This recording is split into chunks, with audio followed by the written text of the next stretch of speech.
늦은 가을비가 또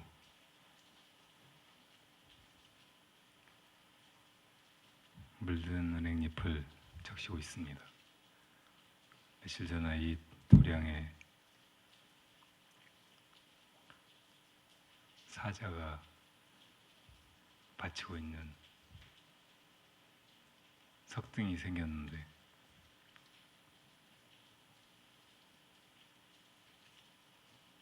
빗속에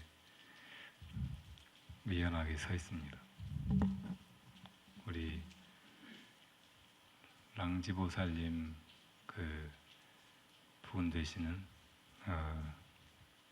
투원거사님이 보시한 등입니다.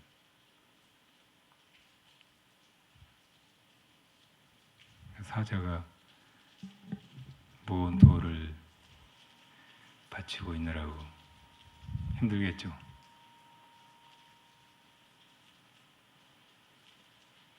가서 힘드냐고 한번 물어보시죠.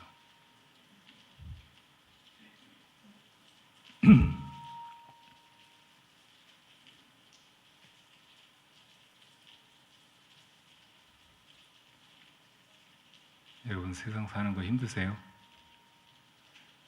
받치고 있는 것들, 지고 있는 것들, 끌고 가는 것들이 너무 무거우세요?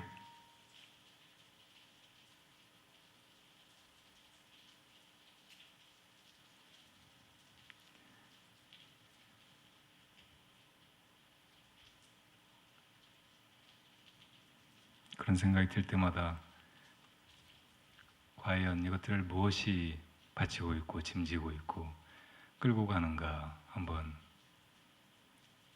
돌아보십시오. 정말 내가 살고 있는 게 맞는가? 내가 이 많은 것들을 알고 하고 대하고 다루고 감당하면서 이렇게 살고 있는 것인지, 혹은 다른 무엇이 그러고 있는 것인지, 내가 그렇게 하고 있다는 생각 때문에 사는 것이 힘들고 이렇게 버겁게 느껴지는 것은 아닌지 의문을 가져볼 필요가 있습니다.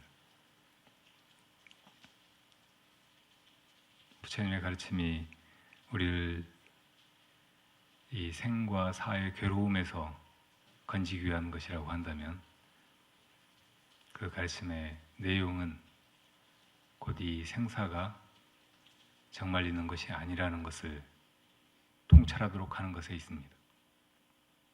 잘 보면 생도 없고 사도 없고 그 생사를 거쳐 오가는 이 나가 없는 것입니다. 부처님이 깨달아 보니까 그러한 것이고,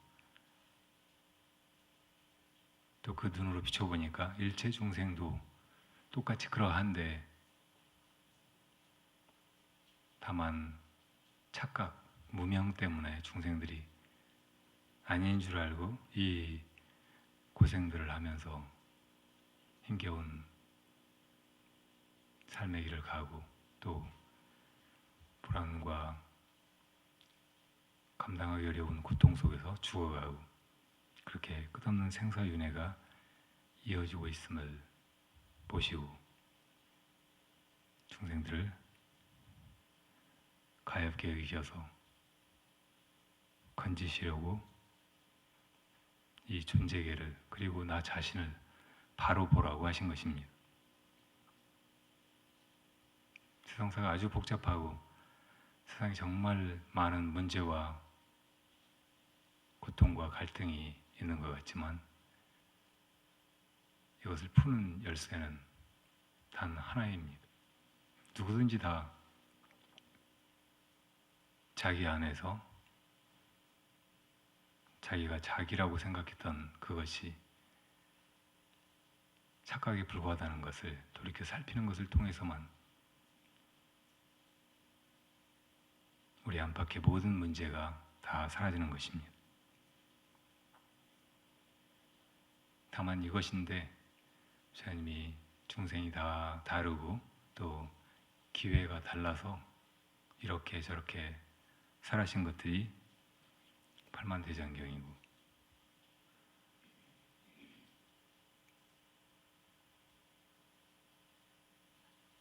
또 오늘날 우리가 이렇게 절에 다니면서 불법을 배우려고 하는 것들입니다.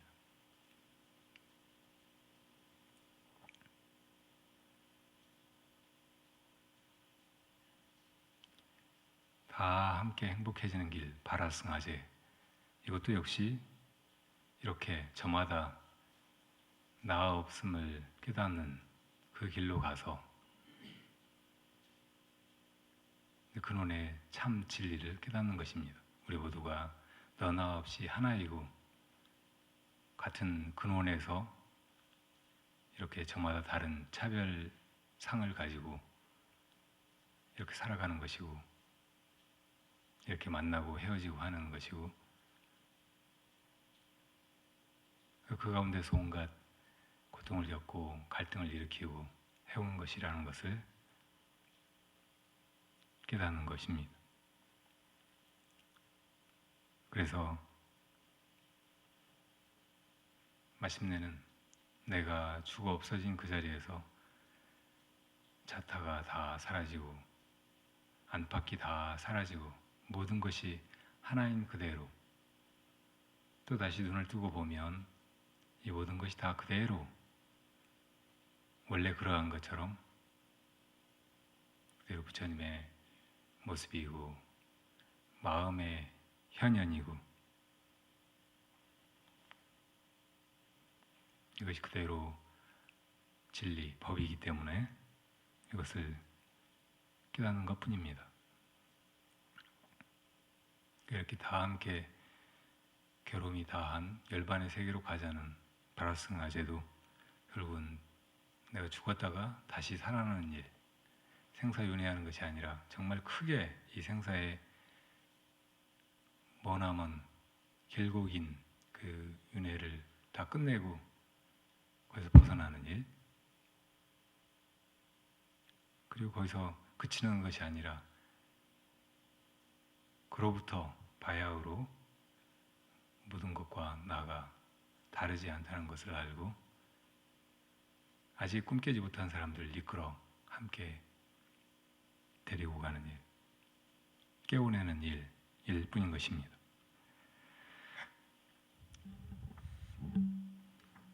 자, 오늘 여러분들이 받아 가지고 계신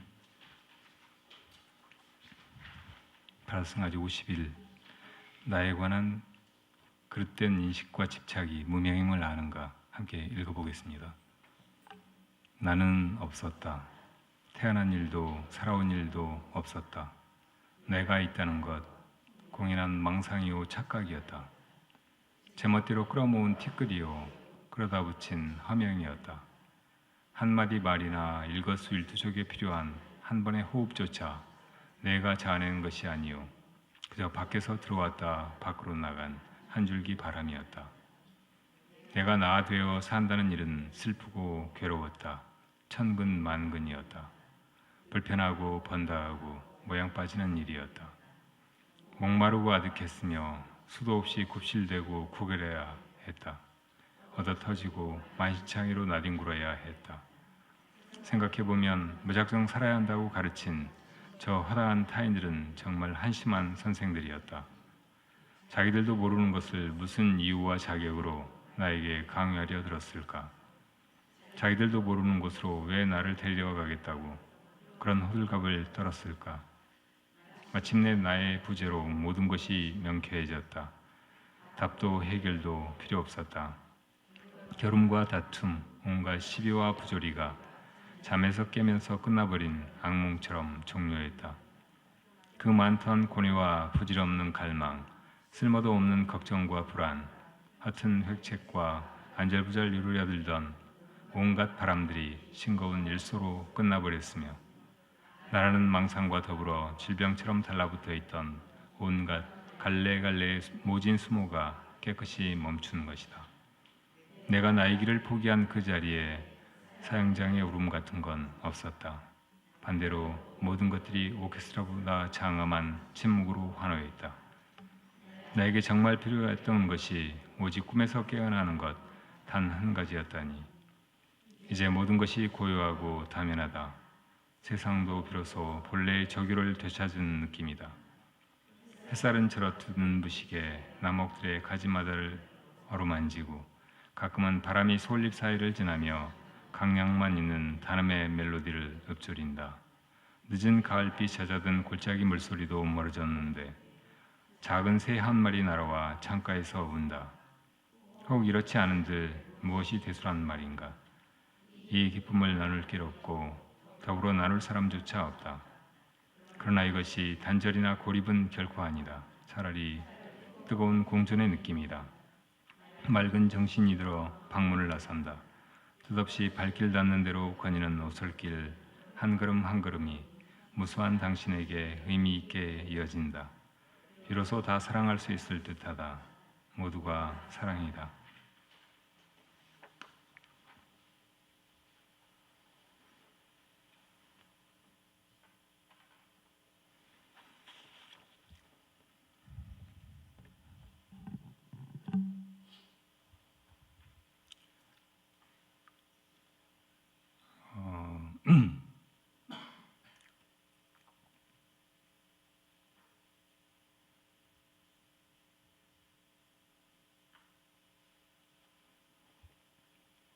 잘 생각해 보면 내가 나라고 여기는 것이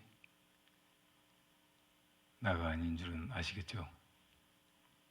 이 몸뚱이가 보통 나라고 여기는데 조금만 들여다보면 이 옷가지는 내 몸이 아니니까 당연히 내가 아니고, 그리고 이 살과 뼈, 피 등으로 이루어진 이 육신은 원래 없던 것입니다. 엄마 뱃속에서 내가 잉태되어서 점점 자라났다고 해도 원래 잉태된 그 무엇도 사실은 원래 없던 것이에요. 이것이 점점 자라났다고 하지만 엄마 영양을 탯줄로 공급받고 그렇게 자궁 속에서 커지다가 이제 세상 밖으로 나와서는 젖 먹고 또 음식을 먹고 하면서 점점 이렇게 이만하게 커진 거죠. 그리고 지금도 계속 변화하고 있고 매일 음식을 먹고 똥을 누고 오줌을 누고 땀을 흘리고 그리고 에너지를 칼로리를 소모하고 숨을 들이쉬고 내쉬고 이것이 한순간도 바깥 세상과 단절돼서 있는 것이 아니고 밖의 것들이 안으로 들어왔다가 일부는 남고 일부는 쓰이고 일부는 또 배출되고 이러고 있을 뿐이잖아요. 무엇을 나라고 해요? 무엇을 내 몸이라고 해요?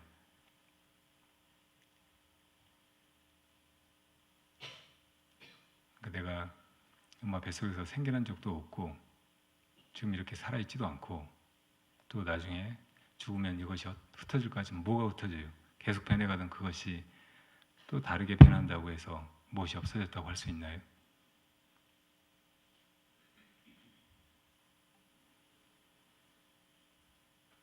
그러니까 나라고 하는 것은 내가 착각으로 이 몸뚱이에다가 붙인 이름에 불과합니다. 하나의 말, 하나의 생각에 지나지 않아요. 이 나라고 하는 생각, 그럼 이것은 있는 것인가? 이것은 마치 바다의 파도처럼 이 바닷물 거대한 바다가 일으킨 하나의 파도 같은 것이에요. 거대한 마음이, 무한한 마음이 일으킨 하나의 망념에 지나지 않은 거죠. 이걸 내가 실제한다, 영원히 있다 이렇게 착각하는 것, 이것이 무명인 것입니다. 잘못 본 것이에요. 어두운 데서 실제로 불을 켜보면 없는 것인데 있는 줄 아는 것이에요.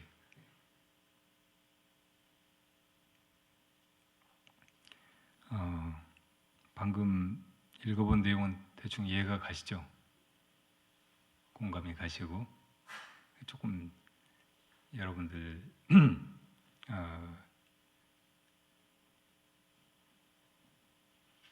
수준이 이제는 이렇게 시시한 글을 보고 별로 감흥이 없으실 것 같아서 조금 어렵게 설명을 해볼게요.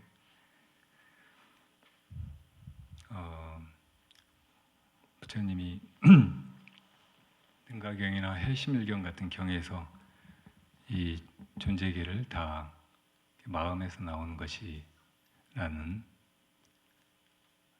그런 이치로 유식을 설하셨습니다. 유식.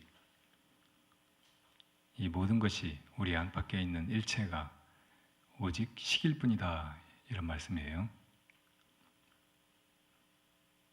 무엇이 이 세상의 존재예요? 우선 우리 눈에 보이거나 들리거나 코로 냄새 맡아지거나 혀로 맛보아지거나 몸으로 느껴지거나 하는 것들이 있는 것처럼 보이죠. 대상적으로 존재하는 것처럼 보여요. 그리고 그 대상을 감지하는 나가 있는 것처럼 보입니다. 이것들도 알고 보면 다 식이라는 거예요.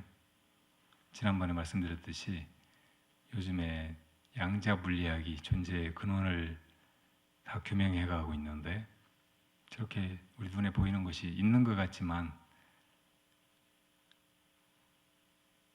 저것이 있다라고 포착할 수 있는 것이 아무것도 없다는 거예요.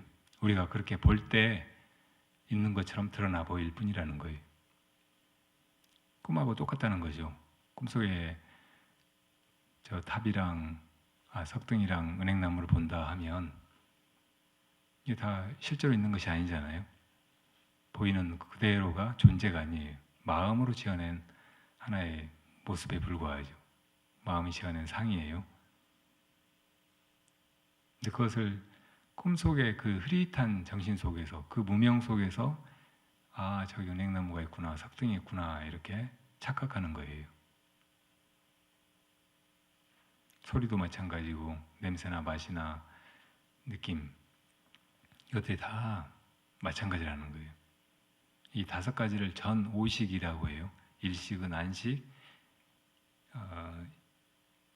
이식은 이식, 귀로 뭘 듣는 거, 세 번째는 코로 냄새 맡는 거, 비식, 그 다음에 네 번째는 혀로 맛보는 거, 설식, 5번째는 이 몸으로 뭔가 느끼는 거, 감촉을 느끼는 거, 신식. 그래서 이 5가지를 우리가 밖으로 마음이 지어내고 그러면서 동시에 그것을 보거나 듣거나 냄새 맡거나 맛보거나 감촉하면서 이게 있다고 착각하는 거예요. 사실은 다 자기 마음인데 그 대상으로 존재한다고 여기는 거예요. 그리고 그 대상과 상대되는 내 주관적인 이것이 또 있다고 착각하는 거예요. 근데 이렇게 대하고만 있을 때는 아무 생각도 없어요, 사실은. 근데 이 6번째 식이 생각으로 분별을 해요. 저 은행나무 있구나, 석등이 있구나, 빗소리가 나는구나, 이렇게 대상화된 것을 이름을 붙여서 그것이 있다고 여기고 그 다음에 좋다 나쁘다 이렇게 판단해요. 이런 것들이 다 분별이잖아요. 분별 그 자체도 다 마음이 하는 거예요. 마음이 저 은행나무, 석등 이런 이름을 떠올리고 은행나무가 물들어서 좋구나, 저래 석등이 생겨서 좋구나 이렇게 분별하는 거잖아요. 마음의 생각이잖아요. 이게 바로 6번째 식이에요. 분별식. 이것들을 무엇이 하는가 보면 항상 자기 마음속에 이 나라는 놈이 들어앉아 있어요. 다 자의식이 있는 거죠. 이것이 바로 7번째 식이에요. 말라식이라고 하죠. 말라식. 그리고 이 말라식이 자기가 살아있다, 자기가 보고 듣고 생각하고 행동하고 이런 온갖 것들을 한다고 착각해요. 이 말라식이 참 골치 아픈 놈이죠. 그러니까 이 말라식을 깨뜨려 버리는 걸 통해서 수행과 깨달음이 가능해지는 거예요. 이 길로 들어가지 않으면 절대 자기를 구제할 수 없어요. 구원이니 뭐 해탈이니 열반이니 영원한 행복이니 그런 걸 절대 얻을 수가 없어요. 이 자아가 생겨나가지고 행복을 찾겠다고 좋은 꼴을 보겠다고 이렇게 허둥대는데 그런 허둥대는 노력으로는 절대 행복을 잡을 수가 없어요. 오직 자아가 사라질 때 그렇게 찾던 행복이 이제 현존하는 거예요. 그럼 이 자아는 영원한 것인가? 항상 그 자리에 있는 것인가? 아니에요. 이것도 어딘가에서 생겨난 거예요. 마치 전행나무가 항상 저 자리에 저렇게 있는 게 아니고 원래 없었잖아요. 땅속에서 은행나무 씨앗이 떨어져 가지고 그것이 발아에서 이제 자라나 가지고 저렇게 큰 나무로 상당히 근사하고 정말 저것이 있지 않다니 믿어지지가 않는 그런 실물감을 가지고 존재하는 것처럼 보이게 된 거죠.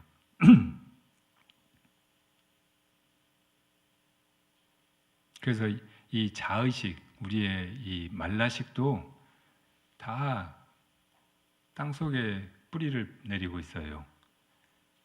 모든 것들이 다 땅 위에 자라는 일체 초목이 다 땅속에 뿌리를 내리고 있듯이 너도 나도 이 세상에 온갖 개체의식을 가진 중생들이 다 아류야식에 그 뿌리를 내리고 있는 거예요. 그러니까 이 말라식이 7번째 식인데 이 모든 존재는 다 아류야식에서 나온 거예요. 아류야식에 뿌리를 두고 있어요. 그리고 다 겉으로 드러난 것들은 언젠가 사라지잖아요. 저 나무도 언젠가 쓰러져 없어지게 될 거고 석등도 부서져서 더 이상 없게 될 것이고 우리의 몸뚱이도 언젠가는 없어질 것이고 나의 이 자의식도 언젠가는 없어질 것이란 말이에요. 그럼 어디로 돌아가요? 쓰러진 나무가 다 땅으로 돌아가듯이 우리도 아리야식으로 돌아가는 거예요. 아리야식에서 나왔다가 아리야식으로 돌아가는 거예요. 그래서 겉으로 나타나 있는 부분만 없어졌다고 해서 내가 없어졌다 말할 수가 없어요. 저 나무가 나무 말고 풀이 이 봄에 싹 터 나왔다가 가을 되면 이제 죽어서 없는 것 같이 보이잖아요. 그렇지만 겨울 지나서 다음 해 봄이 오면 또 싹이 터 나와요. 없어진 것이 아니죠. 땅속에 뿌리가 있는 거예요. 아류야식에 그 근원의 종자로 남아 있는 거예요. 저 초목이 종자를 맺고 그 초목이 종자가 땅속에 떨어졌다가 봄 되면 다시 싹 터 나오듯이 다시 존재하게 되는 거예요. 재생 혹은 윤회를 유발하는 거예요. 우리도 그렇게 계속 아리야식으로 들어갔다가 또 나왔다가 들어갔다가 나갔다가 하는 거예요. 그러면서 이 말라식은 자기가 주인이라고 생각하고 자기가 있다 없다 이렇게 생각하기 때문에 내가 이렇게 살아있구나. 이 생 이렇게 이 몸뚱이 가지고 살아있는 동안 내가 이렇게 있지만 죽으면 없어져 버리겠구나. 이렇게 착각하는 거예요. 이 말라식은 골치 아픈 게 지가 영원하지도 않으면서 영원한 줄 알아요. 그 영원하지 않은 것도 아닌데 죽으면 없어져 버리는 줄 알아요. 실제의 진리는 있지도 없지도 않은 거예요. 죽어도 죽지 않는 거예요. 생겨나도 생겨나지 않는 거예요. 근데 이 말라식 이놈은 그렇게 생각으로만 지가 있다고 생각하거나 또 지가 죽어서 없어진다고 생각하거나 이렇게 극단으로 왔다 갔다 유무사이에서 하면서 스스로 힘들어하는 거예요. 스스로 괴로워하고 스스로 그 속에 갇히고.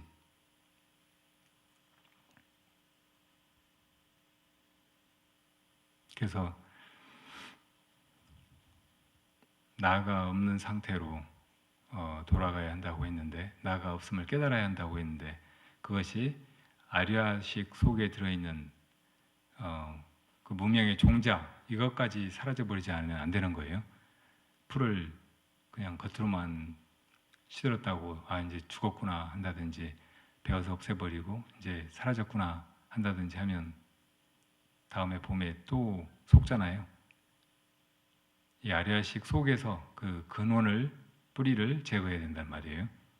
그래서 우리 안에 이 자아를 유발할 수 있는 그 근본 원인을 무명이라고, 근본 무명이라고 하는 거예요. 근본 무명을 타파해야 돼요.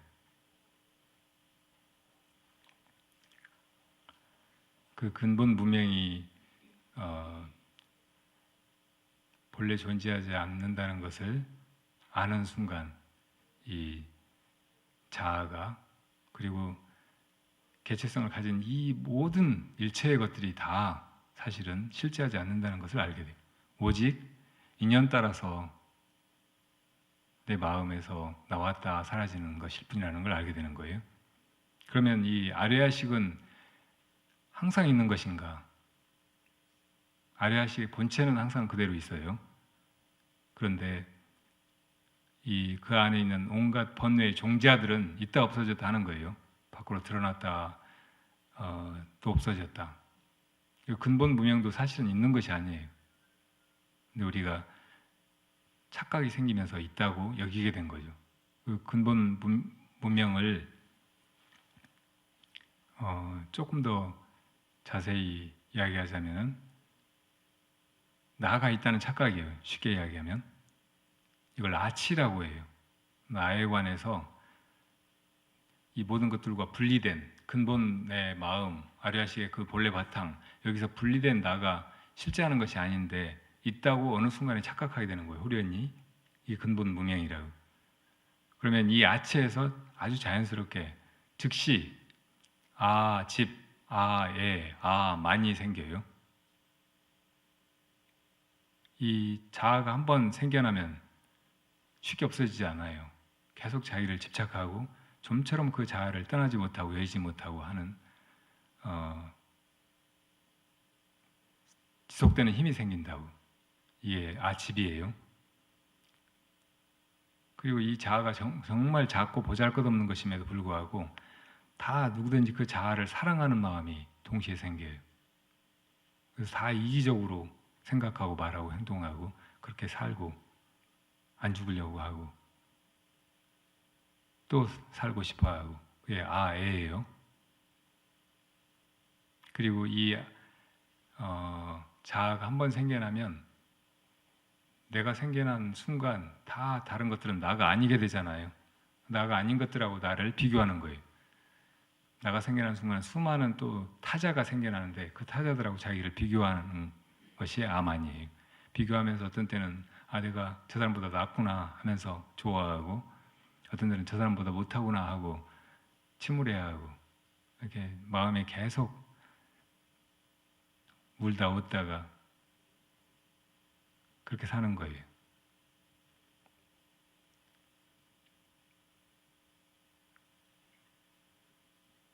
이것들이 딱 하나로 응축된 게 무슨 마음인 줄 아세요? 아치, 아에, 아집, 아에, 아만. 질투심이에요, 질투심. 질투심이 제일 골치 아픈 거고 제일 괴로운 거예요. 천상에 그 신이 세상을 창조하고 세상의 만물과 인간을 번성하게 하면서 다 자기를 경배하고 경외하게 하잖아요. 그러면서 좋아해요. 근데 그 만든 인간들이 자기를 몰라보고 다른 신을 숭배한다든지 우상을 만들어 가지고 거기 엎드린다든지 하면 엄청 화가 나요. 분노. 이게 바로 질투심이에요. 스스로 질투하는 신이라고 말했죠. 는 결코 이 생사윤회의 괴로움에서 온전히 벗어난 존재가 아니에요. 쉽게 이야기하면 중생이라는 말이에요. 아직 윤회하는 중이라는 말이고 근본 무명에 사로잡혀 있다는 뜻이에요.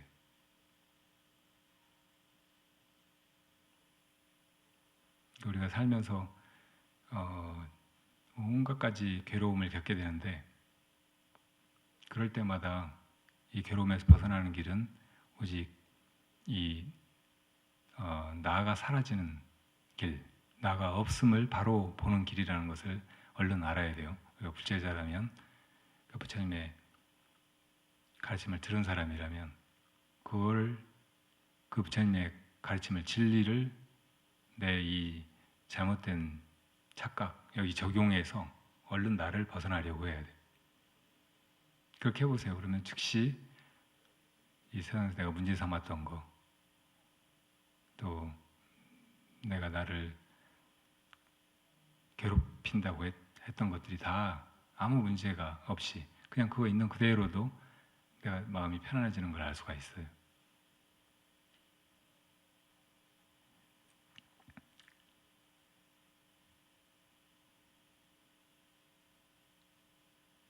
그렇게 살면서 언제나 쓸 수 있는 반야의 검을 그때그때 쓸 수 있어야지 다른 방법으로 망상으로 중생의 그 어리석은 소견으로 이렇게 저렇게 해보려고 하는 것들은 다 실패하고 그 노력이 참 억울하기 짝이 없어요. 고생은 고생대로 하고 결과는 다 원하는 대로 나타나질 않고 그래서 중생이 조금씩 이 자아를 극복해가는 과정을 부처님이 여러 경전에서 다르게 말씀하셨는데 우선 소승법에서는 사과를 이야기하셨잖아요. 수다원, 사다함, 아나함, 아라한. 그리고 이 이제 유식에서 이 자아를 극복해가는 과정을 우선 세 단계로 말씀하셨어요. 맨 처음은 아의 집장 현행위. 졸리죠? 따라서 해보세요. 아의 집장 현행위. 예. 이게 무슨 뜻이냐면 다 아치가 생기면서 아해가 있다고 했잖아요. 이 자아가 생겨서 자아를 항상 위하고 아끼고 사랑하고 하는 이 마음으로 이렇게 집착하는 것이 장애가 돼요. 그래서 그것 때문에 항상 괴로워요. 이것이 한순간도 끊어지지 않고 계속 이어져 가는 거예요. 현행하는 거예요. 그러니까 이런 존재가 다 중생이죠. 수행을 아직 모르는, 그리고 수행을 해도 어떤 단계에 이르지 못한 중생들의 모습이에요. 이게 소승의 사과에서는 수다원, 사다함, 아나함까지가 그래요. 아나함과를 이룬다고 해도 아직 그것이 사라지지 않아서 아라한이 못 되는 거예요. 그럼 아라한이 되었다 그러면 어떻게 되느냐? 자아가 더 이상 없다는 걸 깨달아요. 더 이상 이 자아가 나서서 뭘 한다는 착각이나 윤회한다는 생각이 없어요.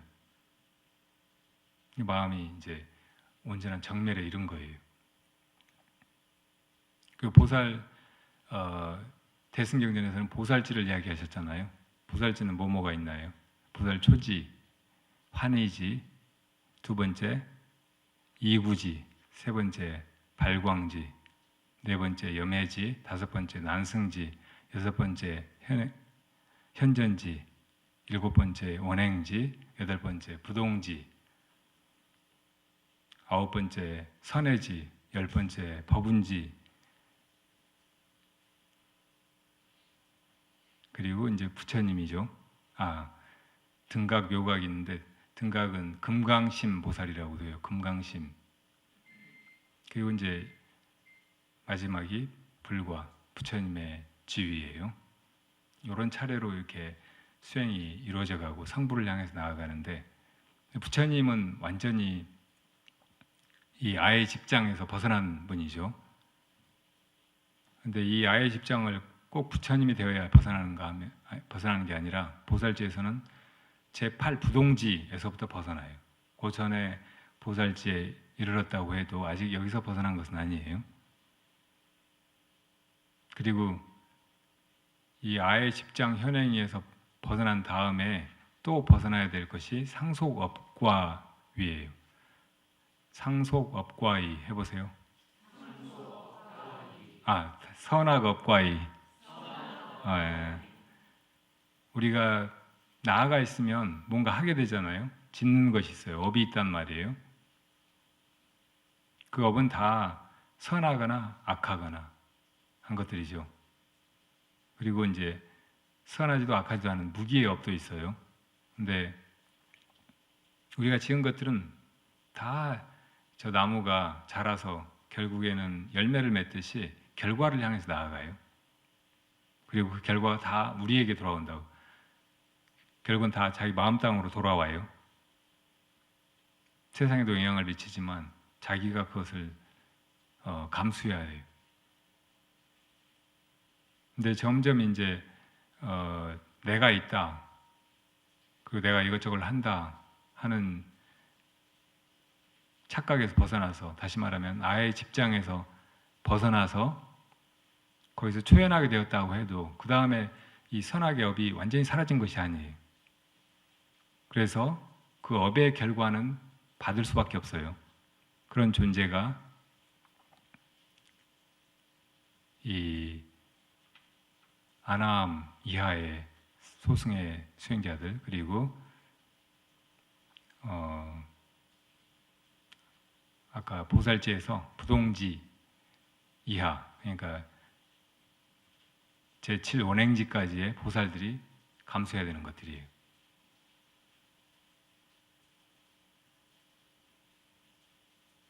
잘못했어요. 보살지에서는 금강신 보살까지가 다 그를 벗어날 수는 없어요. 선악의 그 업의 결과를 피할 수는 없다고. 그럼 언제 이걸 다 벗어나게 되느냐? 부처가 될 때, 그리고 소승에서는 아라한이 될 때 이걸 다 벗어나게 되는 거예요. 그러니까 부처님과 아라한은 다 거기서 벗어난 거예요. 근데 왜 부처님이 소승의 길로 가서 아라한이 되는 것을 그렇게 칭찬하지 않고 대승경전에서는 왜 보살지를 가라고 했을까요? 대승의 길을 가야 부처님이 되니까. 그렇지 않으면 아라한이 되는 데서, 다시 말하면 자기 혼자 열반에 이르는 데서 만족해야 되는 거예요. 그런데 보살심을 가지고 보살도 수행을 해나가면 그 사이에 수없이 많은 중생들 제도하면서 원력을 따라서 결국은 성불로 나아가게 되는 거예요. 부처님이 되고 나서도 수많은 무량한 중생을 제도하게 되고, 불교가 아라한이 되는 종교가 아니고 부처님이 되는 종교라면, 될 수 있으면 다 이 대승보살의 큰 마음을 가지고 부처가 되는 길로 가야 하니까 부처님 대승법을 설하신 거예요. 이 보살도가 감당할 수만 있다면 훨씬 더 수승하고 더 좋은 길이라고 그 길로 이끄신 거죠. 그래서 누구든지 다 결국은 이 자아를 극복해야 되는데, 자아를 깨뜨리고 거기서 벗어나서 자유로워지고 행복해지고 편안해지고 해야 되는데, 될수록 그냥 내가 좋자고 소승의 마음으로 아라한이 되기 위해서 그렇게 수행해 나가는 것보다, 우리가 다 행복해져야 하니까, 누구나 다 이 괴로움에서 벗어나야 하니까 성불하기 위해서 보살의 길을 가야 되겠다 생각하고, 그럼 보살 마음을 내야 돼요. 이 보살 마음을 내는 것이 훨씬 더 이 자아를 쉽게 극복할 수 있어요. 여러분들이 이렇게 출가를 못했고 부처님의 법을 부처님에게 직접 듣지 못했고 그랬다고 할지라도 이 보살의 마음은 얼마든지 내가 제가자고 말세중생이고 하다고 해도 가질 수 있는 거예요. 이 마음을 내기만 하면 여러분들이 그 보살의 길에서 지금 아직 부동지에도 이르지 못하고 소승의 수사원가에도 이르지 못하고 했다고 할지라도 그다지 힘들지 않게 이 세상의 괴로움도 넘어서고 또 수행의 길에서 온갖 장애도 넘어서서 잘 나아갈 수 있어요. 아주 행복하게.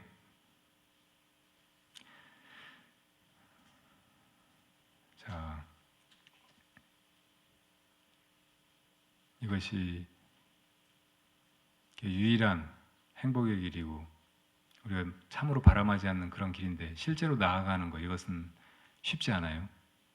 항상 정신 차려야 하고 정신 차려서 내가 어떤 곤란한 상황에 처했거나 고통을 당하고 있거나 혹은 어떤 문제를 직면하고 있을 때 이것을 거기 적용할 수 있어야 돼요. 반야의 검을 휘두를 수 있어야 돼요.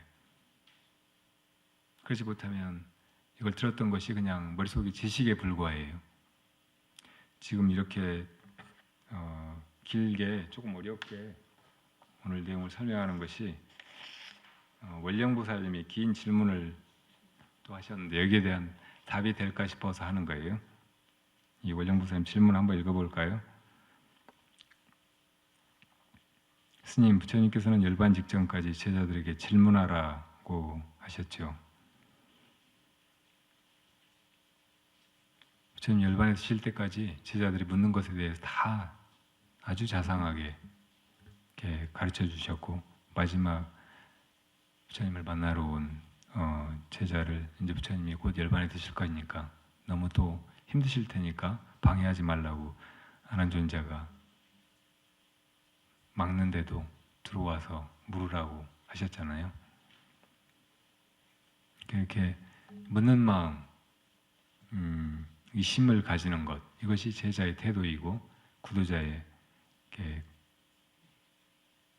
마음이죠. 이 구도자의 마음을 법의 그릇이라고 한다면 그 그릇이 있어야 부처님이 법을 담아주실 수 있는 거예요. 마치 저 밖에 내리는 비가 계속 쏟아져도 갖다가 그릇을 놔두지 않으면 하나도 받을 수가 없는 것과 마찬가지로 제자의 이 질문, 알고자 하는 탐구심이 없으면 부처님의 법이 그냥 쏟아졌다가 다 흩어지고 마는 저 빗방울처럼 되고 말 것입니다. 지혜와 자비로 안타까운 마음으로 고통의 근원인 문명을 걷어주시려 하셨죠. 승과 제자 사이의 질문과 대답. 제자가 부족한 질문을 드려도 승은 하늘을 덮는 대답을 언제나 열어주시니 무엇으로도 은혜를 다 갚을 수 없습니다. 저는 저를 모릅니다. 한순간도 떨어져 있지 않은 본래 청정한 저일 텐데도 잘 모릅니다. 심지어 닭업생의 누추한 업식으로 천부당하게 제 본래 면목을 오해하고 평가절하하고 폄훼하고 있음이 분명합니다. 그러니 저는 세상도 모르고 제가 사랑한다고 생각하는 그 누구에 대해서도 저는 아주 무지합니다. 그래서 좌충우돌하며 아파합니다. 부처님을 대신하여 지혜와 자비를 갖추신 귀하신 스승이 가까이 계시고 질문 드릴 수 있어서 천만다행입니다. 스님 매일 새벽 좌복에 앉을 때 저의 마음이 보리수 나무 아래 앉으셨던 부처님 마음과 조금도 다름없는 마음이길 기도하고 부처님 마음에 일어났던 변화와 발견이 저에게 똑같이 일어나길 제가 그 길에서 벗어나지 않길 기도하며 앉습니다. 부처님은 무상한 삶의 고통을 절절하게 보셨고 고통스러워하는 무중생들에 대한 지극한 연민과 반드시 해결해 주시려는 뜨거운 자비심으로 출가하셨고 죽음의 경계선을 넘나드는 외롭고도 엄혹한 수행을 거쳐 보리수 나무 아래 앉으셨습니다. 무엇이 고통을 불러오는 업을 짓고 무엇이 고통을 당하는가를 참고하셨을 것입니다. 그 결과 본래의 마음자리, 마음 바탕을 보셨고 깊고 깊은 무명, 어리석음, 무지, 왜곡된 망상, 어지러운 분별식 하나로부터 모든 번뇌가 일어났음을 보셨을 것입니다. 부처님은 본래 마음은 어디 있느냐고 제게 물어보십니다. 저는 마음으로 어디에도 머물러 있는 마음은 없습니다. 하지만 손가락 하나 까딱하는데도 마음이 있고 숨쉬고 눈 깜빡이고 생각하고 말하고 웃고 울고 사랑하려 하는데도 마음이 있습니다. 새소리에도 가을 풀벌레 소리에도 꼬물거리는 애벌레 소리에도 애벌레에게도 바람 속에도 피고 지는 꽃에도 심지어 작게는 분자, 원자, 전자, 소립자 더 나아가 힉스 단위에도 마음이 있습니다. 크게 보면 우주 전체의 끝없는 생성과 소멸에도 마음이 있습니다. 라고 대답해 드립니다. 저는 그 마음의 이름이 반야이고 연기, 공이고 중도라 배웠습니다. 그러나 저는 다만 아르마리로 알고 있을 뿐 실참으로 확인하여 증명해 보이지 못하고 있습니다. 저는 좌복에 앉아서 스스로 가지고 있던 나상을 끝없이 부정하고 죽이고 버리고 있는 듯합니다. 지극한 부정은 아공과 법공을 보게 하고 자비로움의 대긍정으로 크게 살아날 것이고 마지막엔 부정도 긍정도 함께 있고 있는 그대로 포용하고 하나 되는 단계로 나아가게 할 것입니다. 스님, 마지막 세 번째 단계를 중도라, 실상이라, 반야라고 하는 건가요? 부처님 깨달음의 핵심, 해탈도의 종착지, 지금 이 자리가 꽃자리가 되고 천국이 되고 극락이 되고 고통을 멸하는 발정도에서 바르다는 자리가 되는 반야와 중도는 같은 의미인가요? 유교의 중용은 모자라지도 남지도 넘치지도 않은 중간의 개념에 가깝고 서양의 변증법은 시간이 개입되어 역사가 발전하는 정반합의 원리이므로 부처님이 발견하신 시공을 초월하고 양변을 여인 중도와는 차원이 다르다고 들었습니다. 스님, 제가 무엇을 오해하고 있거나 잘못 알고 있거나 부족하게 알고 있는지요? 길을 열어주시고 바로잡아 주세요. 반야와 중도, 불의와 중도, 이론상과 중도, 무분별과 중도에 대해 법문해 주십시오. 무엇이 업을 짓고 무엇이 고통을 당하는지 보느냐, 마음이 어디 있느냐, 여러께서 자꾸 질문을 던지시는 듯합니다. 중도와 반야의 의미를 풀어주셔서 왜곡된 마음을 잘못 써서 당하는 고통을 벗고 중도와 반야의 마음으로 참사랑을 하며 잘 살도록 법문해 주십시오. 중도의 자리에서 산은 산이고 물은 물인 자연의 무심함, 그 평온함 속에서 스스로 원망부족한 상락아정의 안목을 얻도록 청법드리며 합장하고 엎드립니다. 수계제자 원령 원림.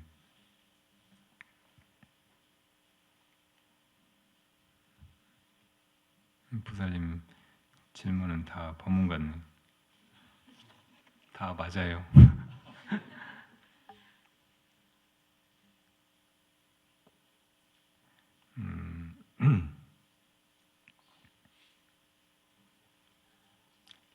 우리 동양 그 사상, 특히 유가의 중용이라고 하는 개념이 있잖아요. 중용의 사서삼경 가운데 서경에 이렇게 나온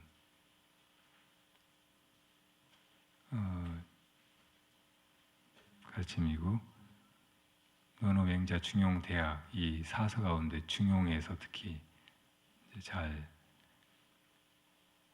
설파되어 있는 그런 개념인데, 이것도 깊이 이렇게 통달하고 보면 결코 그냥 말이거나 한 가운데만 의미하지는 않을 거예요. 근데 유학이라고 하는 이 사상이나 종교가 상당히 이렇게 학문적이고 아르마리의 수준을 이렇게 벗어난 분들이 그 학문의 전통에서 많지 않았어요.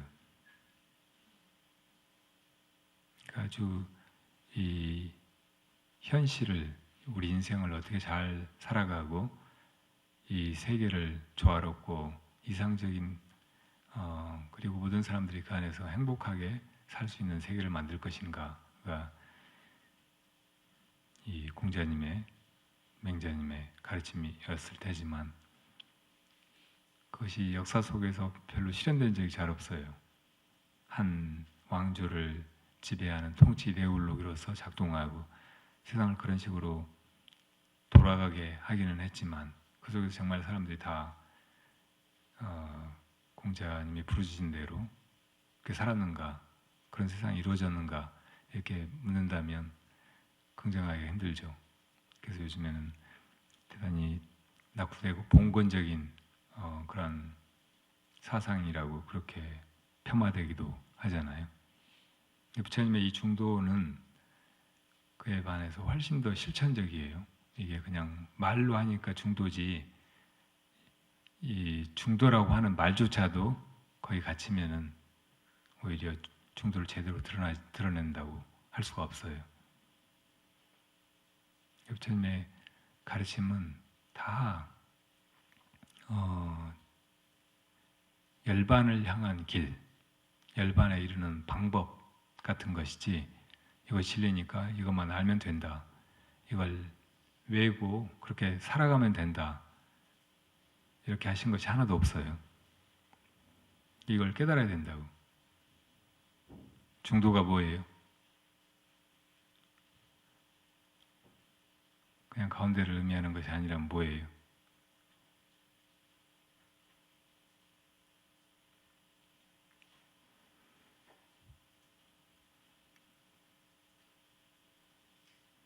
소리를 한번 지르고 싶은데 놀라실 것 같아서.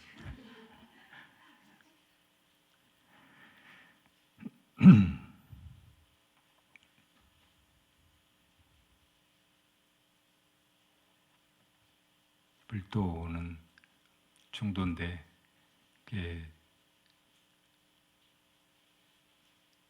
또 말로 이야기하자면 마음의 도예요. 조주 스님한테 어떤 제자가 대도는 어디로 통합니까? 하고 물었어요. 그러니까 장안으로 통하지. 옛날 당나라 때는 수도가 장안이었잖아요. 그러니까 밖에 이제 그 큰 길, 대도를 문자 그대로 풀면 큰 길이라는 말이잖아요. 그러니까 장안으로 통한다고 하셨어요. 그러니까 저는 그런 길을 말씀드린 게 아닙니다. 그러니까 나도 그런 길을 말한 게 아니다 하셨어요. 그럼 대도는 어디로 통합니까? 그러니까 또 장안으로 통하지 하셨어요. 선사가 하는 말은 이게 분명히 말은 말이지만 그 말에 떨어지면 안 돼요. 그 말의 낙처를 바로 깨달아야 된다고. 그리고 다 막 그 말의 낙처는 마음을 가리키는 거예요. 뭐가 장안이에요? 저 어떤 당나라의 수도를 장안이라고 한 게 아니고 우리 마음을 가리킨 거예요. 그리고 우리가 도 닦는다, 불도를 배운다 이렇게 말할 때 그 도가 다 마음으로 통하는 거예요. 우리 마음이야말로 진짜 모든 곳의 중심이고 센터, 근원이잖아요. 이 말씀을 계속 조주스님은 하시는 거예요. 근데 제자가 이 말에 떨어져 가지고 저 밖의 길을 말한 게 아닌데 대도는 불도를 말한 것인데 왜 장안으로 통한다고 하실까? 그렇게 속고 있는 것이죠.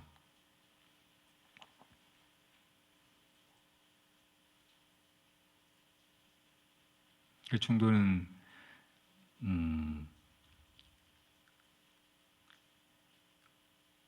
해석해 보면 양변을 여인다는 말이에요. 양변. 양변이란 분별을 말해요. 어떤 것을 어떤 것 아닌 것과 나누어서 따로 떼어서 이것이다, 이것이 있다, 이것이 옳다, 이렇게 그르다, 좋다, 나쁘다 이렇게 판단하는 것. 온갖 것들이 말로 된 것은 다 이 분별에 속해요. 여기 지금 나와 있는 개념 중에 뭐 있다, 없다, 안다, 모른다, 긍정, 부정 뭐 이런 것조차도 다 분별에 속하는 거예요. 심지어는 불법이다, 아니다. 이것도 분별에 불과한 거예요. 그러니까 중도는 그런 걸 다 초월해 버리는 거예요. 분별을 떠나서 가운데 있는 것이라고. 그냥 가운데가 아니고 초월한 다른 차원의 통찰을 이야기하는 거죠. 이걸 통찰이라고 보면 반야라고 말할 수도 있어요. 등불 같은 거. 저 세상에 속하지 않고 환칠하게 벗어나서 세상을 비추고 있는 태양과 같은 거. 그리고 그렇게 반야에 의해서 바로 드러난 존재 자체, 이걸 실상이라고 하는 거죠. 그 전에 우리가 분별로 이것이다 저것이다 했던 건 다 말이고 망상이고 허상이잖아요. 근데 정말 있는 그대로 밝게 백일하에 드러난 존재 자체, 이것이 실상이라고. 이거를 이제 또 경전마다 부처님이 다 다르게 설하시죠. 어떤 때는 불이라고 해요. 다 모든 것이 이것이다 저것이다 하는 것은 분별로 이루어진 것이니까, 다시 말하면 둘로 나누어서 이것 아닌 거 이렇게 말하는 거잖아요. 근데 중도적으로 보면 둘이 아니니까 불이라고 해요. 또 그렇게 볼 때 모든 것이 나눠지지 않고 원래 그대로의 하나이기 때문에 이거를 한 물건, 일원상, 일합상, 금강경에 있는 말이죠. 일합상은 이런 용어로 부르기도 합니다. 이러쿵저러쿵 말로 아예 하기 싫으니까 그냥 악! 하고 소리를 지른다든지, 누가 입만 떼면 막 몽둥이로 두들겨 팬다든지 이렇게 하기도 하는 거예요. 또 손가락을 세워 보이기도 하고 주먹을 들기도 하고 바닥을 때리기도 하고, 이것들이 다 그 자리, 중도의 자리, 실상, 반야, 법계 혹은 불이, 한 물건, 일합상, 이것을 바로 드러내는 자리라는 말이에요. 그런 법문이죠.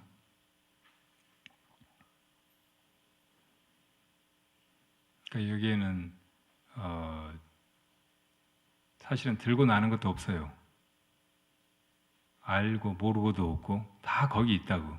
그런데 이제 우리가 깨닫지 못한 상태에서는 그 무명 때문에 거기서 벗어나 있다고 착각하는 거예요. 거기로 그러면서 들어가려고 한다고. 이게 아주 어떻게 하기 힘든 난점이에요. 부처님은 우리가 수도 없이 들었잖아요. 너희들이 바로 부처다. 네 마음이 바로 부처다. 네가 이미 그 자리에 있다. 바로 이것이 다 그대로 열반이다. 아유, 진짜 듣고 보면은 뭐 아무것도 할 필요도 없고 부처는 나랑 똑같은 것 같은데, 그렇다고 내가 이렇게 나를 보면 전혀 그렇지가 못하잖아요. 많이 부족하고 너무나 까마득하게 먼 어딘가에 부처님이 계신 것 같고, 내가 거기로 가려면 정말 많은 세월이 필요할 것 같고, 이거를 그래서 바로 보는 길은 여러분 진여문 환멸문 그런 말 들어보셨어요? 진여문 환멸문, 이건 이제 대승기신론 같은 데서 나오는 것인데, 이 중생의 눈으로 볼 때하고 부처님의 눈으로 볼 때 이걸 구분해서 이해하는 거예요. 이 진여문은 이제 깨달은 부처님의 눈으로 보는 거예요. 그러니까 비유하면은 꿈에서 깨가지고 어떤 사람이 꿈꾸고 있을 때 그것이 꿈이라는 것을 알고서 보는 거예요. 근데 환멸문은 꿈속에서 보는 거예요. 아직 꿈에서 깨지 못한 존재가.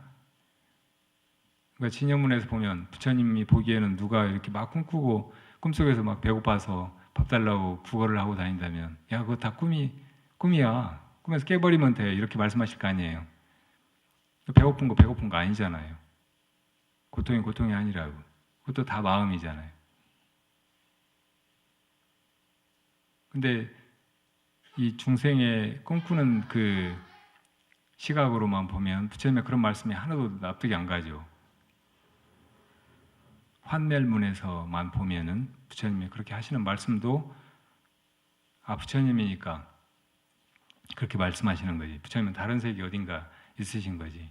내가 지금 이렇게 꿈꾸면서 보고 듣고 이렇게 하는 이것들은 정말 실제하는 것인데 이 배고픈 거 정말 어떻게 해야 되겠는데 그 말이 납득이 안 가는 거죠.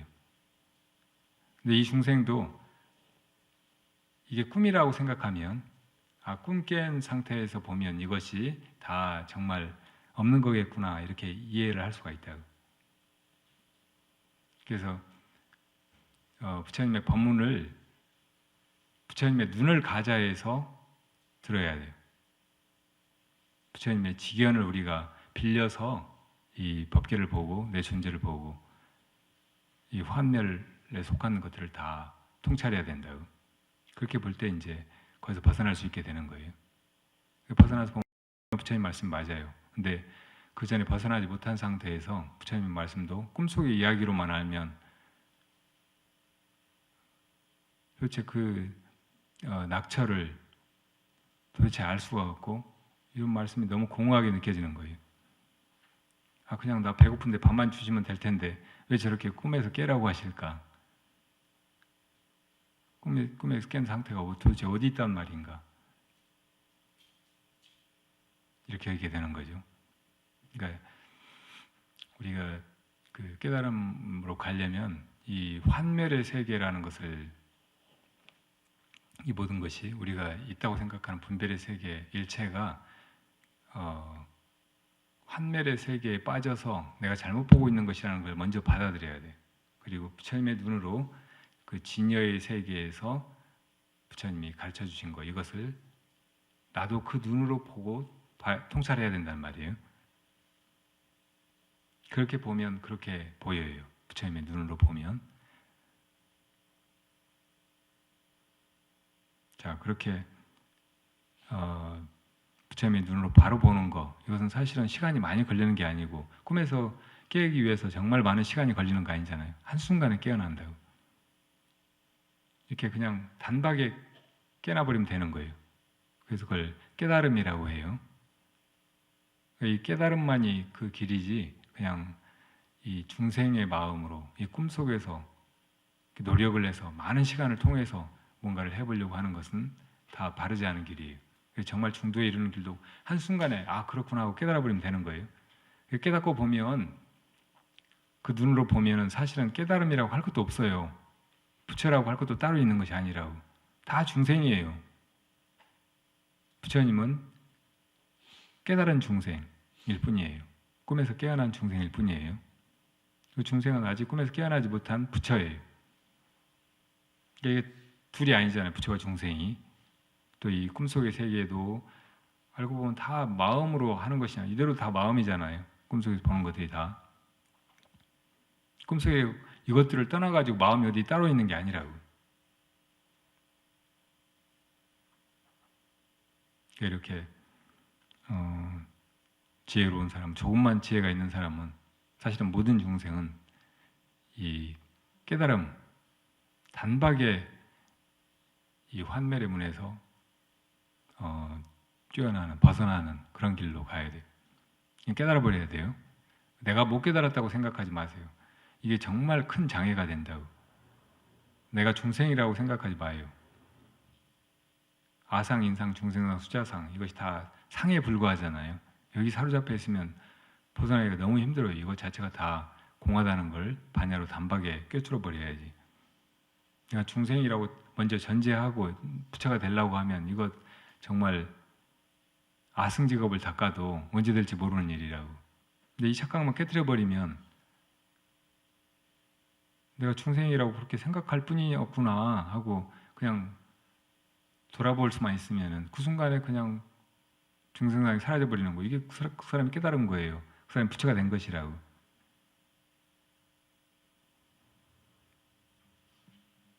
자, 그렇게 보면 이제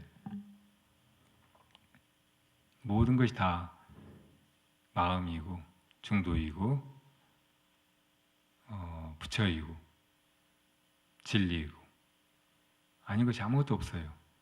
산은 산대로 물은 물대로 이렇게 가을에 비가 오는 날은 이대로 다 좋은 거예요.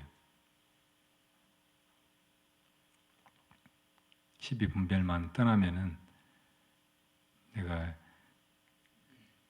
망념으로 이것이다 저것이다 옳다 그르다 안다 모른다 되었다 못 되었다 이렇게 헛되이 이렇게 따지지만 않으면 그대로 다 온전하단 말이에요.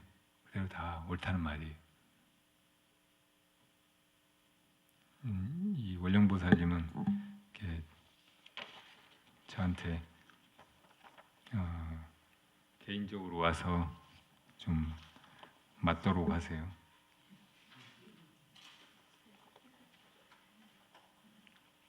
오늘 오후에는 화음의 그 총회가 있어요.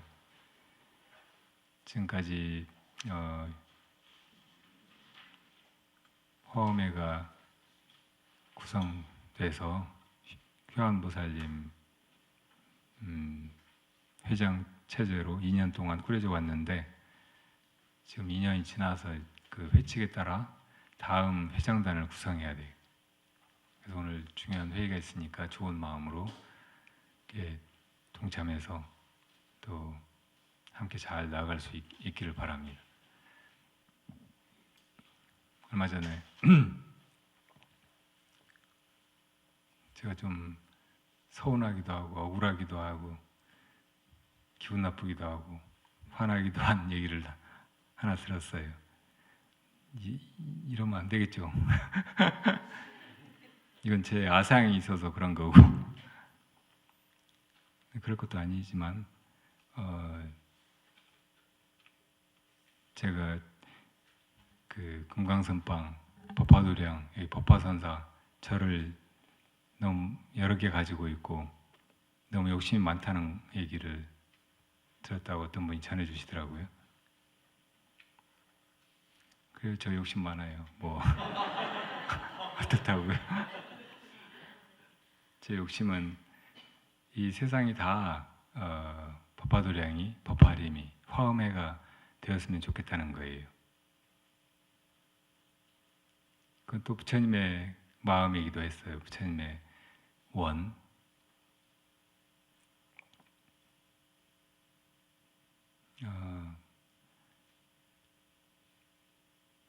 나중에 부처님 그 노년에 대바다타가 부처님한테 이제 부처님이 연로하셨으니까 쉬시고 저한테 교단을 맡겨달라고 했잖아요. 부처님이 그렇게 화를 내신 적이 없었어요. 나는 출가해서 열애에게 도를 배운다고 집을 떠나온 놈이 그래서 세속의 것들은 다 더럽고 더러운 것이라고 버리고 떠나온 놈이 이제는 이 교단을 달라고 한다. 나는 한 번도 이 교단이 내 것이라고 생각한 적도 없고 내가 이끌어간다고 생각한 적도 없다. 네가 지금 이 교단을 달라고 하는 거는 더럽다고 한번 뱉어버린 침을 땅에 엎드려 다시 핥아먹으려고 하는 짓이라고. 그러니까 이제 대바다타가 아무 말도 못하고 물러가지고 그리고 그 다음에 부처님을 죽이려고 했어요. 죽이고 자기가 차지하려고. 제가 어떻게 부처님 같을 수가 있겠어요. 저도 욕심이 많고. 그래서 이제 뼈 빠지게 집을 막 쓸데없이 많이 짓기도 하고 그 중에 하나 태워 먹기도 하고 이곳저곳에 그냥 막 미친년 똥 갈기듯이 하나하나 제대로 하지 뭐 이렇게 도량을 만들어가지고 뭐 사람들은 늘어나지도 않고 밖으로 하는 활동도 아무것도 없는데 왜 이렇게 가고 있나 답답해 보이는 사람들이 있겠죠. 근데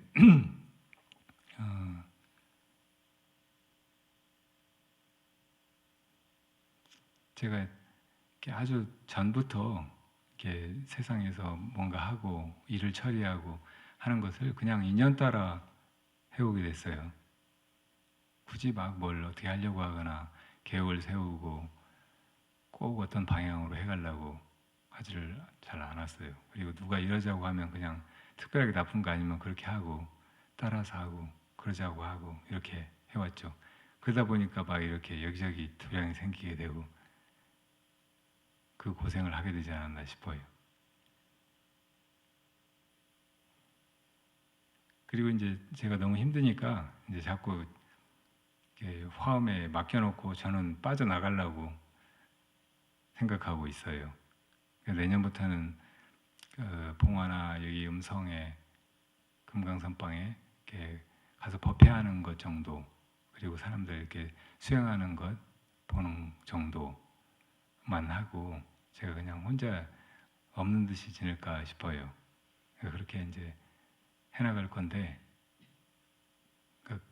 그럴수록 이제 여러분들의 역할이 중요해요. 여러분들이 지금까지보다 더 큰 주인 의식을 가지고 내 도량이다, 내가 수행하는 곳이다. 그리고 이 세계도 다 여기 도량에 와서 사람들이 마음 닦아가는 것처럼 그렇게 되어갔으면 좋겠다. 그래서 이 도량이 발전하고 나중에는 이 세계를 다 감싸 안았으면 좋겠다, 이런 마음으로 꾸려갔으면 좋겠어요. 그래서 앞으로 출범하는 이 화엄의 회장단이 그런 마음으로 이 도량을 잘 꾸려가고, 그래서 여러분들이 의견만 모아지면 좋으실 대로 하세요. 저 봉화랑 팔아버렸으면 좋겠다, 금강선방은 닫았으면 좋겠다, 이렇게 하셨는데 여러분들의 의견이 그렇게 이제 모아진다면 얼마든지 그렇게 하시면 돼요. 그리고 지금까지 여러분들이 그 배우신 불법, 그리고 수행을 해가고 그렇게 해서 함께 이렇게 이루어가고 하는 일이 이렇게 세상에 잘 회양이 되도록 이렇게 바라는 마음만 놓치지 않고 해가면 돼요. 그리고 이런저런 것은 그때그때 여러분들의 이렇게 마음이 모아지는 대로 인연 따라 또 그렇게 해가시면 돼요. 저도 이제 그냥 객처럼 와서 이렇게 하룻밤 자고 가고 사람들 보고 가고 그런 마음으로 지내려고 하거든요.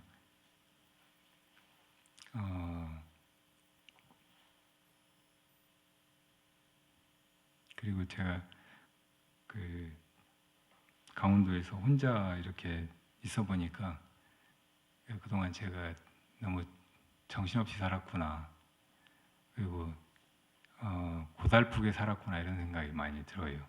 그래서 아주 좋아요. 그리고 그렇게 좀 혼자 지내면서 뭔가 내 안에도 다듬어지고 쌓이고 충전되는 게 있어야 여러분들을 볼 때 훨씬 좋은 모습으로 뭔가 주고받을 것이 있는 그런 관계로 다시 만나게 될 것 같고요. 다 아주 좋은 일로 생각됩니다. 2년 따라 이렇게 왔는데 점점 좋아질지 나빠지지는 않았어요. 앞으로도 그렇게 2년 따라 잘 되어갈 것이라고 생각하고요.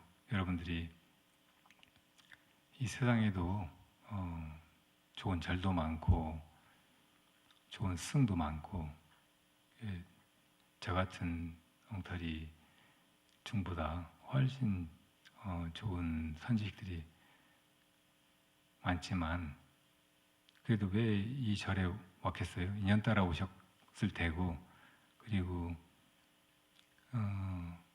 우리 도량에 오신 분들이 다 비슷하게 이 세상이 그냥 이렇게만 흘러가서는 안 될 것 같다, 우리가 이렇게만 살아서는 안 될 것 같다, 이런 생각이 있어서 희망을 가지고 여기 모이신 거잖아요.